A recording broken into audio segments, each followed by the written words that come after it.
এক মাঠে দুই ঈদের জামাত অনুষ্ঠিত হয়েছে, যেটা বাংলাদেশের বিভিন্ন জায়গায় আলোড়ন সৃষ্টি করেছে।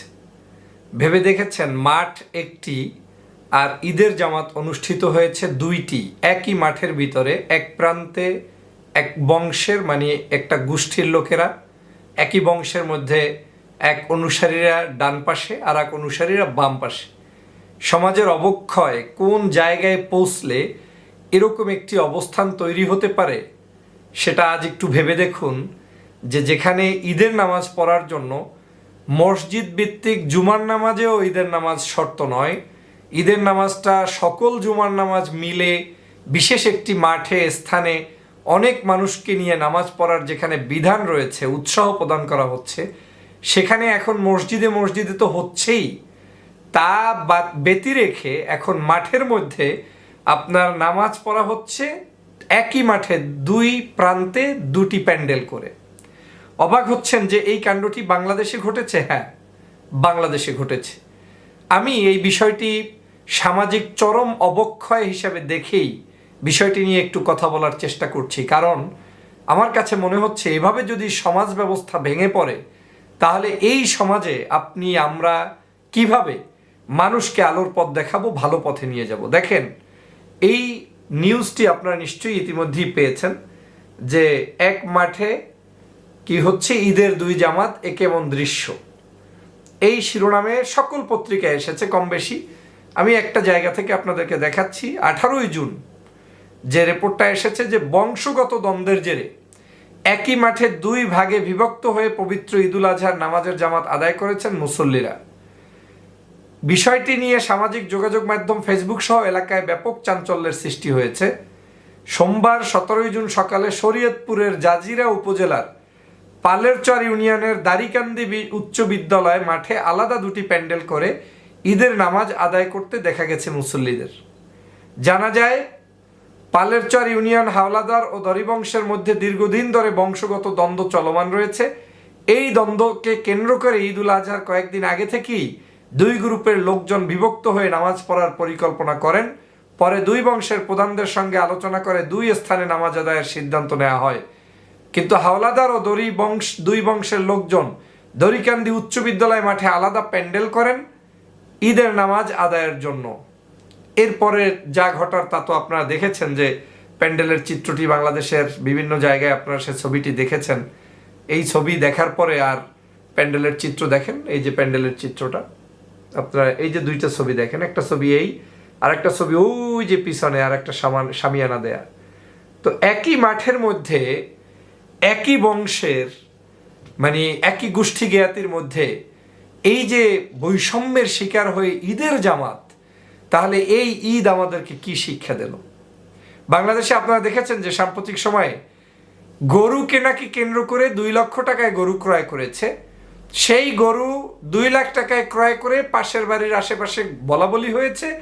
এই বলছে কেন, এই জন্য টিটকারি করে অন্য লোকেরা আবার বলছেন যে তোমার আবার 2 লাখ টাকার গরু, এটা প্রচার করতে হবে কেন? এই নিয়ে মারামারি দ্বন্দ্ব, একজন মৃত্যুবরণ করেছে ইতিমধ্যেই, 2 জন গুরুতর আহত ছিলেন, আর একজন এখন পর্যন্ত মারা গেছেন কিনা আমি জানি না, তবে একজন মৃত্যু হয়েছে, অথেন্টিক পত্রিকার নিউজ থেকে বলছি। এরপরে আপনি দেখেন বাংলাদেশের গরুর মার্কেটের অবস্থা। সমগ্র মার্কেটটা মনে হচ্ছে যেন এখন একটা টিকটকের খেলা, মানে যেখানে একটা গুরু গাম্ভীর্যপূর্ণ মানুষ যাতায়াত করবে, সেই মানুষরা কোরবানি করবে আল্লাহর জন্য, সন্তুষ্টির জন্য। ছেলে হোক মেয়ে হোক গরু কিনতে যেতেই পারেন, কিন্তু একটু শালীনতা বজায় রেখে ভদ্রভাবে, যেহেতু এটা ধর্মীয় কালচার, ইসলামিক কালচার, আপনার ধর্ম যে কাজটা ভালো উদ্দেশ্যে পালন করতে যাচ্ছেন সেই জায়গায় আপনি যাচ্ছেন বেলাল্লাপানার মতো, তাহলে সেই জায়গাটা তো কোনো ধরনের সেই গাম্ভীর্যতা থাকলো না। আজ বাংলাদেশের সমগ্র জায়গায় একই চিত্র শুরু হয়ে গিয়েছে। আপনি দেখেন, এখন একজনকে দেখলাম, আমি নাম উচ্চারণ করে ওই ভদ্রলোকের ভাইরাল করতে চাই না, এরা এত জঘন্য যে ধরেন মুখে বলছে কোরবানি আমি পছন্দ করি না, আবার ফটো সেশনের জন্য সাংবাদিকদের কাছে বলার জন্য যে আমি বিএমডব্লিউতে করে মানে ছাগল নিয়ে আসি প্রতি বছর। কত বড় মিথ্যাবাদী এই মানুষগুলো, মানে ফটো সেশনের স্বার্থে ছাগল উঠিয়ে সেটাকে আবার একটু ভিডিও করে ছেড়ে দিয়ে আবার বলে আমি পছন্দ করি না। এই হয়েছে আজকের অবস্থান। যাই হোক বন্ধুরা আমার, যে প্রসঙ্গটি এখানে আলোচনা করেছি যে একই মাঠে দুটো যদি জামাত হয় তাহলে সেই জায়গায় কিসের আমাদের মানে ঈদের জামাত কি উদ্দেশ্যে, এই নামাজ প্রতিষ্ঠার উদ্দেশ্য কি? এই যে নামাজে আমরা এক কাতারে দাঁড়াচ্ছি, ধনী গরিব ভেদাভেদ নেই, সবাই এমপি হন মন্ত্রী হন, নিয়ম অনুযায়ী বলছি, বাংলাদেশে তো অবশ্যই নিয়ম কেউ মানে না, কিন্তু নিয়ম কি বলে একজন ডিসি এমনকি বাংলাদেশের কিংও যদি হয় সে নামাজের কাতারে দেরিতে যদি আসে সেই কিং সুলতান রাজা বাদশা ওই পিছনের কাতারেই থাকবে, নিয়ম বলে একজন রিক্সাওয়ালাও সামনে বসা থাকবে। তাহলে সেজন্যই নামাজ প্রতিষ্ঠা, আর সেই নামাজ কায়েম করার জন্য সেই নামাজেরই আরেকটি অংশ আজকের আত্মত্যাগের মহিমায় উজ্জীবিত হয়ে পবিত্র ঈদুল আজহা পালন করতে গিয়ে আপনি নামাজের প্যান্ডেল দুটো করে ফেলেছেন। কয়েকদিন আগে একটা ভিডিও ভাইরাল হয়েছে, দেখলাম ঝগড়া করতে করতে জুমার মসজিদ দুইটা করে ফেলেছে। আগে একই মসজিদে পড়তো নামাজ, এখন কি করেছে, নামাজ অমুকে বলেছে অমুক মাওলানার সমস্যা, আরেকজনে বলছে আমাদের এলাকার মুরব্বীদেরকে মূল্যায়ন করে না, মসজিদ ভেঙে দুটো মসজিদ হয়ে গিয়েছে, একটা বিল্ডিং একটা কাঠের শুরু করেছে। সমগ্র বাংলাদেশের এই সামাজিক অবক্ষয়ের কারণটা কি? এর অন্যতম কারণ হচ্ছে এদেশে আইন শৃঙ্খলা ভদ্রতা সভ্যতার যে বিকাশ সেটা এখন আর নেই। সমগ্র জায়গায় দেখবেন উদ্ভট মানুষের আনাগোনা। এই যে বাংলাদেশে বর্তমান সময়ের দেখবেন টিকটকের দোষ নেই, টিকটকার যারা আজকে ধরেন এক একটা বিষয় নিয়ে বাংলাদেশের রাস্তাঘাটগুলোতে, এই যে কয়েকদিন আগে একজন কে জানি অ্যারেস্ট হয়েছে, আমি নাম বলতে চাই না, এই ভদ্রলোকদের অত্যাচারে সমগ্র যুব সমাজ আজ ধ্বংসের মুখে। কি এক কাণ্ড! অবৈধভাবে এদেশে একই ঘরে থাকছে, একই জায়গায় ঘুমাচ্ছে, একে আবার একজন মামলা দিয়ে দিচ্ছে ধর্ষণ মামলার আসামি, অন্যদিকে যারা মানে সত্যিকার কোনো অপরাধ করে নাই সেই মানুষগুলো জেলের মধ্যে বন্দি, আলেম ওলামা জেলের মধ্যে বন্দি। গজব নামার জায়গাটা বুঝেছেন? যারা ইবাদত করবে, যারা ধর্মচর্চা করবে তাদেরকে ধর্ষণ মামলার আসামি করে জেলে ঢুকানো হয়, আর আসল ধর্ষকরা মাসকে মাস বছরকে বছর টিকটক করে বেড়ায় আর ভিতরে ভিতরে একত্রে থাকে।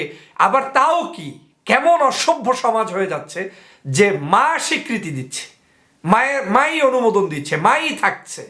মা বাবার সন্তানকে মায়ের চোখের সামনে, যেখানে আমরা একটা অপরাধ করলেও অপরাধ বোধের কারণে মানুষ ঘুমাতে পারে না, এবং সন্তানের এই বাংলাদেশে একটা সময় কালচার ছিল আমরা সবাই পাপে গুণে মানে খারাপ ভালো মিক্স, আই ক্যানট সে আমি গুড, কিন্তু আমরা তো বড় ভাইয়ের সামনে কি করতে হবে, মায়ের সামনে কি করতে হবে, বাবার সামনে কি করতে হবে, এতটুকু শিক্ষা একটা সময় ছিল।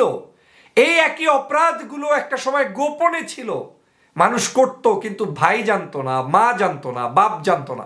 আর আজ এখন যারা বেলাল্লাপানা এমন হয়েছে যে সব সামনে প্রকাশ্যে চলে এসেছে। বন্ধুরা আমার, আজ সে কারণে আমি গভীরভাবে অনুতপ্ত, আমি খুবই মানে লজ্জিত, অপমানিত আজ বাংলাদেশের এই চিত্র দেখে, এবং এই চিত্রগুলো বন্ধের জন্য মনে হয় যেন কোনো উদ্যোগও নেই।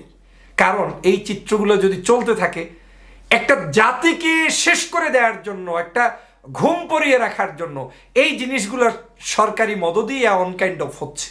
মানে ধরেন কাজটা হচ্ছে, কেউ নিষেধ করছে না তো, একটা বাড়িতে আপনার প্রকাশ্যে বলে দিচ্ছে আমরা বিবাহ এখনো করিনি, এই যে আপনি গোপনে থাকেন বা ভিন্নভাবে আপনি থাকেন, আপনারা নিয়ে কেউ কোনো সমাজে কথা বলছে না, কিন্তু প্রকাশ্যে আপনি এসে যখন এটা করলেন তখন তো রাষ্ট্রের দায়িত্ব আছে নাকি? আপনি 1 কোটি টাকায় গরু কিনলে, গোপনে কিনলে সমস্যা নাই, যখন প্রকাশ্যে এসে আপনি গরুর কিনলেন, ছাগল কিনলো আপনার সন্তান, তখন তো আপনার এই ব্যক্তির আয় বাণিজ্য মানুষ জানতেই চাবে, স্বাভাবিক ব্যাপার। এত টাকা দুর্নীতি কোত্থেকে এসেছে? তো আজ সমাজের সমগ্র তন্দ্রে তন্দ্রে এই অবস্থা তৈরি হয়েছে, যে কারণে সমাজের অবক্ষয়। একই মাঠে 2 তাঁবু দিয়ে এখন নামাজ, একই জায়গায় টিকটকারদের অবস্থান, কোরবানিটা হয়ে গিয়েছে এখন রূপবতী গুণবতী ওই যারা যারা নায়ক নায়িকা গায়ক গায়িকাদের নামে। একেবারে সমগ্র রাষ্ট্রের চিত্র এইভাবে হয়ে গিয়েছে।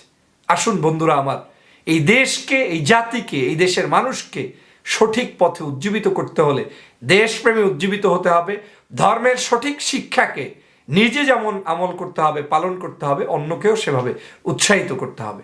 আমাদের সমাজের প্রত্যেকটি ভাইয়ের অধিকার আছে ধর্মচর্চা করার, কিন্তু তাদেরকে সুশৃঙ্খল ওয়েতেই তাদেরকে সেখানে নিয়ে আসতে হবে। বিশৃঙ্খল পদ্ধতিতে আপনার যত্রতত্র যেখানে সেখানে ধর্মীয় অ্যাক্টিভিটিসকে আপনি যদি এভাবে ছেড়ে দেন, একটা সময় দেখবেন এটা আপনার আপনার যে মহত্ব, এই ধর্মের যে উদ্দেশ্য, এই ধর্মের যে মূল সভ্যতা, কৃষ্টি কালচার, সেটা হারিয়ে যাবে। আসুন সবাই সউদ্যোগী ভূমিকা পালন করি। দেশে বিদেশে আমরা যেখানেই অবস্থান করছি, সমাজের এই সকল বৈষম্য, অনৈতিক কাজ নিয়ে আওয়াজ তোলার উদাত্ত আহ্বান জানাই। সবাই ভালো থাকবেন, সুস্থ থাকবেন। আল্লাহ হাফেজ।